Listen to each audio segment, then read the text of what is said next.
LDC graduation ৩ বছর পেছাতে কাজ করছে সরকার, তবে এখানে খুব বেশি আশাবাদী হওয়ার সুযোগ নেই বলে জানিয়েছেন বাণিজ্য সচিব মাহবুবুর রহমান। মঙ্গলবার যুক্তরাষ্ট্রের পাল্টা শুল্ক এবং এলডিসি গ্রাজুয়েশন বাংলাদেশের উদ্বেগ এবং করণীয় নিয়ে র্যাপিডের কর্মশালায় এসব কথা বলেন তিনি। এ সময় তিনি বলেন, এলডিসি গ্রাজুয়েশন পরবর্তীতে রপ্তানিমুখী খাতে প্রণোদনা দেওয়ার কথা ভাবছে সরকার। র্যাপিডের চেয়ারম্যান ডক্টর এ রাজ্জাক বলেন, পাল্টা শুল্কের প্রভাবে যুক্তরাষ্ট্রের বাজারে বাংলাদেশের রপ্তানি কমতে পারে 14% পর্যন্ত। বলেন, পাল্টা শুল্কের প্রভাবে যুক্তরাষ্ট্রের রেডিমেড গার্মেন্টসের আমদানি কমবে $10 বিলিয়ন। ফলে বাজার ছোট হবে, ছোট বাজারে রপ্তানি আরও চ্যালেঞ্জিং হবে বলে জানান তিনি।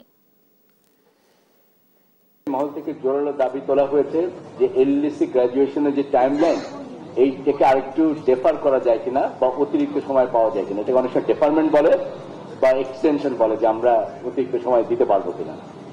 তো সেটা আমি আপনাদেরকে বলবো, তার আগে বলি এখন পর্যন্ত যে তথ্যপত্র আছে আপনারা জানেন যে 3টা ইন্ডিকেটর দিয়ে ঠিক করা হয় যে কোন দেশ এলডিসি থেকে বের হয়ে যাবে, গ্রাজুয়েশন ক্রাইটেরিয়া বলে যেগুলোকে।